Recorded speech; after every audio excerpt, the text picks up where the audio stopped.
quand la tristesse arrive, je sais tu es là, toujours près de moi. Bonjour, bienvenue à votre émission La Victoire de l'amour. J'espère que vous allez bien ce beau lundi du mois d'août. Aujourd'hui, j'aimerais partager une lettre que j'ai reçue qui m'a tellement touché. Si vous saviez comment parfois il y a des gens qui m'écrivent et ça me bouleverse le cœur. Je prends le temps de vous la lire. C'est une maman qui a écrit cette lettre et elle parle de sa fille Edith. Écoutez bien ceci. Bonjour. Elle nous demande au début de ne plus envoyer le courrier parce que sa fille est décédée à l'âge de 43 ans. Elle dit ceci. Elle est décédée d'un cancer, un myélome multiple, le 9 mars 2018, la veille de ses 43 ans. Elle est atteinte de fibrose kystique et greffée de poumons. Sa greffe a perduré durant 26 ans, 3 mois et 8 jours. L'opération de la greffe a été une réussite. Par contre, durant la chirurgie, elle a fait un AVC très sévère, ce qui l'a amenée à réapprendre à marcher, lire, écrire et parler.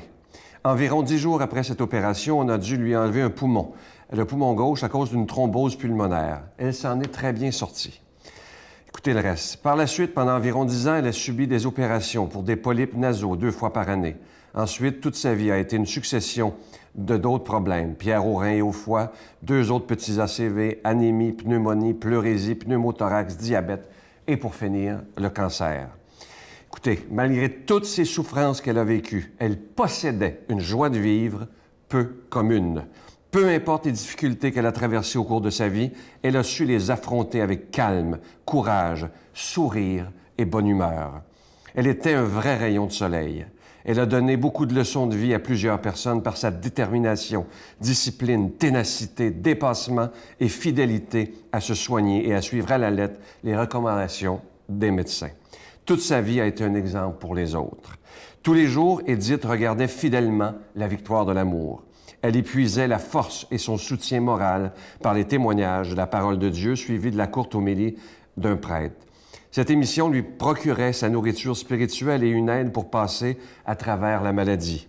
À sa manière, par sa modeste contribution, elle désirait que cette émission dure pour toujours.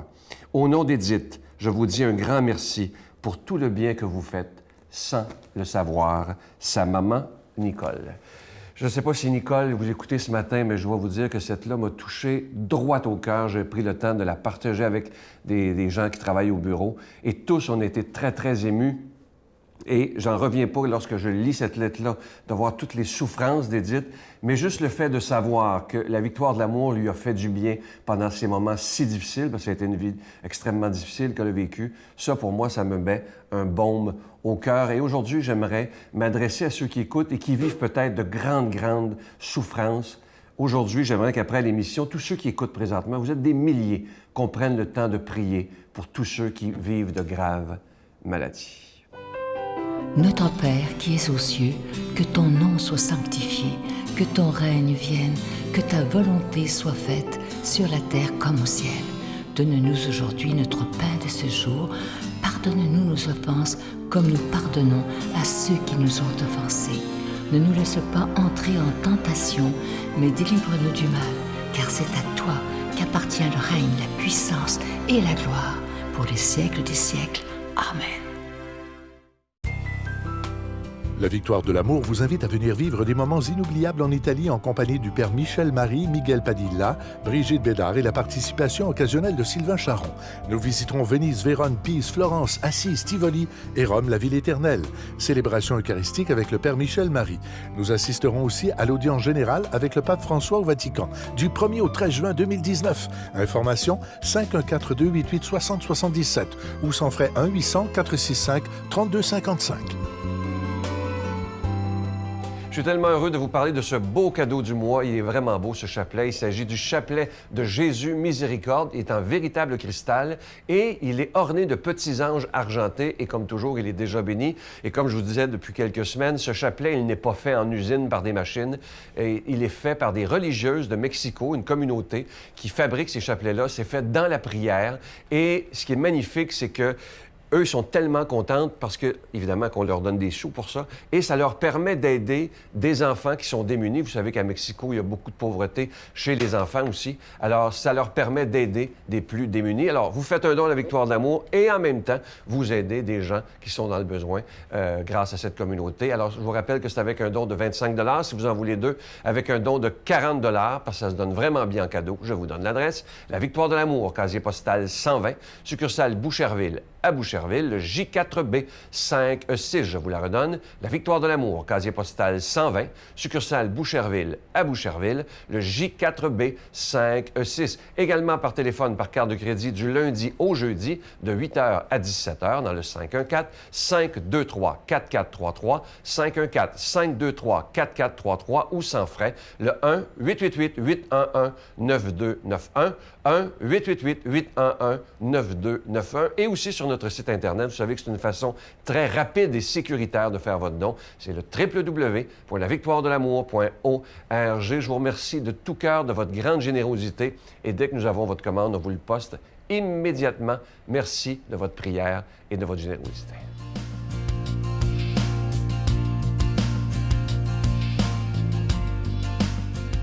Mon Dieu, donnez-moi la sérénité d'accepter les choses que je ne peux changer, le courage de changer les choses que je peux et la sagesse d'en connaître la différence. Amen. Aujourd'hui, la parole de Dieu est proclamée par quelqu'un qu'on apprécie beaucoup. Il est pasteur à Trois-Rivières, le révérend Joël Lapierre.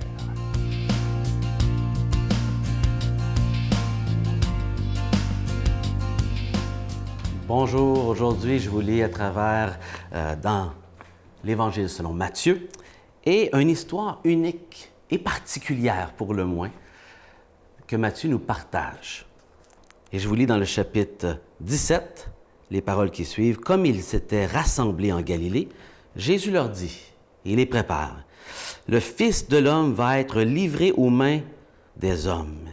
Ils le tueront et le troisième jour, il ressuscitera. » Et ils furent profondément attristés. Comme ils étaient arrivés à Capharnaüm, ceux qui percevaient la drachme s'avancèrent vers Pierre et lui dirent, « Est-ce que votre maître ne paie pas les drachmes? » C'est un impôt local pour le temple. « Oui, dit-il. » Il s'avance sans même consulter Jésus. Quand Pierre lui arriva à la maison, Jésus, prenant les devants, lui dit, « Quel est ton avis, Simon? Les rois de la terre, de qui perçoivent-ils les taxes ou impôts? De leurs fils ou des étrangers? » Et comme il répondait, il dit ceci, des étrangers. Jésus lui dit, par conséquent, les fils sont libres de ces taxes. Toutefois, pour ne pas causer la chute de ces gens, d'être une source de scandale, va à la mer, jette l'hameçon, saisis le premier poisson qui mordra et ouvre-lui la bouche, et tu y trouveras un statère, une pièce de monnaie. Prends-le et donne-le leur pour moi et pour toi. Quelle histoire particulière! Une histoire qui comporte cette pièce de monnaie dans la bouche d'un poisson. Je suis certain qu'aucun d'entre nous a fait cette expérience de pêcher un poisson. Un jour, j'ai pêché un poisson, mais qui avait un hameçon à l'intérieur, mais pas une pièce de monnaie.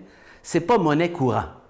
Et ici, cette histoire est retenue par un homme qui était justement collecteur d'impôts. Et c'est intéressant que Matthieu nous garde certaines histoires liées à l'argent qu'aucun des autres évangélistes ne souligne. Un homme qui avait une expérience avec l'argent, c'est lui qui va noter par exemple que Judas a donné 30 pièces d'argent. On lui a donné ces pièces d'argent-là. Il les retourne, ces pièces d'argent. Il y a certaines paraboles qui touchent la question des talents, d'argent, que seulement notre ami Matthieu va souligner dans son évangile.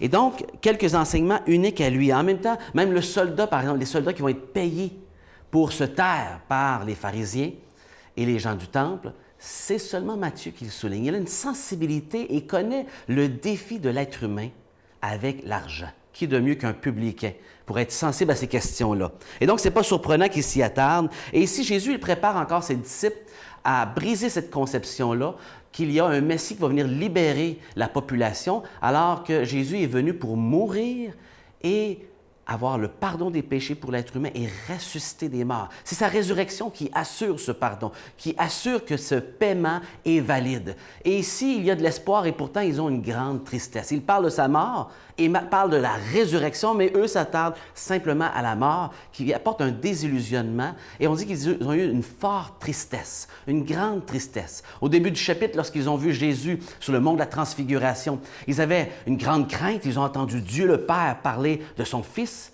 Et maintenant, ils sont passés à une grande tristesse, n'ayant pas bien saisi ici le message d'espoir qui se finit par une résurrection. Une résurrection, c'est pas rien. Et j'aimerais que vous remarquiez 3 choses ici que Matthieu nous apprend sur Jésus. La première, au verset 25, on dit qu'il connut d'avance la question que Matthieu avait. Vous savez, Jésus connaît d'avance vos questions. Il connaît vos interrogations, vos doutes, les choses qui ne sont pas résolues. Et donc, vous pouvez lui parler. Et il connaît même, alors que vous n'avez pas encore parlé, il connaît vos interrogations, qui montrent sa grandeur, sa connaissance de toutes choses. Également, on voit ici Jésus qui pourrait, comme fils, décider de ne pas payer cet impôt du temple, et pourtant, il ne prend pas son droit. Jésus n'est pas venu ici pour exercer son droit. Jésus est venu ici pour nous sauver. Jésus est venu et ne veut pas être distrait, il ne veut pas être une source de distraction en ne payant pas cette taxe. Et donc, il met de côté ses privilèges pour notre bien, ne pas distraire de sa mission dont il est venu pour sauver l'être humain, les approcher de Dieu. Et il oublie ses droits. Quelle attitude formidable! Et c'est justement cette attitude qui lui permet d'aller à la croix pour vous et moi, ne mettant pas de l'avant ses droits, mais désirant pour vous et moi qu'il y ait justice faite et qu'on puisse être libérés de nos péchés. Et troisièmement, Jésus montre que le Messie, le roi d'Israël, auquel Matthieu nous invite à croire, est omniscient, c'est-à-dire qu'il connaît toutes choses et qu'il est souverainement au contrôle de la création. Donc, il est digne de confiance. Il mérite qu'on place notre foi en lui. Qui peut ordonner à un homme d'aller pêcher un poisson et savoir que ce poisson contiendra une pièce de monnaie pour payer l'impôt local qui couvrira les besoins de Jésus et de Pierre? Même s'il n'est pas obligé, il le fait pour vous et moi. Est-ce que vous voulez placer votre foi dans ce Messie merveilleux qui connaît toutes choses, qui contrôle toutes choses? Il mérite votre confiance. Que le Seigneur vous accorde la foi, vous accorde de lui faire confiance en toutes choses en cette belle journée. Bonne journée. Je vous salue Marie, pleine de grâce. Le Seigneur est avec vous. Vous êtes bénie entre toutes les femmes, et Jésus, le fruit de vos entrailles, est béni. Sainte Marie, Mère de Dieu, priez pour nous pauvres pécheurs, maintenant et à l'heure de notre mort. Amen. La Victoire de l'amour vous invite à sa retraite spirituelle les 5, 6 et 7 octobre 2018 sous le thème « La vraie vie avec Jésus », en compagnie de l'abbé Donald Thompson, Brigitte Bédard, Miguel Padilla, Sylvain Charon et la chanteuse de renommée internationale Giorgia Fumenti qui offrira un spectacle. Et comme invité spécial, nous avons le privilège de recevoir l'unique Marcia Pilote. À l'hôtel et suite Le Dauphin de Drummondville, réservé 514-523-4433 ou sans frais 1-888-811-92-91. Comme vous le savez, ce mois-ci, c'est le magnifique chapelet en cristal qui est le cadeau du mois. Et voici ce que l'abbé Robert Jolicoeur avait dit un jour sur un chapelet. C'est très, très beau ce qu'il dit. Le chapelet, c'est aussi toutes les émotions de notre vie. C'est comme une lumière sur le chemin. Très, très beau d'ailleurs. Je vais prendre le temps de vous souhaiter une très, très belle journée, une belle semaine. Et comme je vous dis souvent, soyons dans la gratitude. Et comme je vous disais tantôt, pensons, lorsque ça ne va pas, à des gens comme Édith qui, eux, malgré des grandes souffrances, gardent un sourire extraordinaire et deviennent des grands modèles. Je vous souhaite une belle journée. À demain. Bye. Je prie et je médite en vivant. Je prie et je médite en faisant la vaisselle. Je prie et je médite en chicanant mes enfants. Je prie et je médite en allant pousser mon petit-fils sur la balançoire au parc. Pour moi, la vie spirituelle, elle est rattachée aux gestes de la vie quotidienne.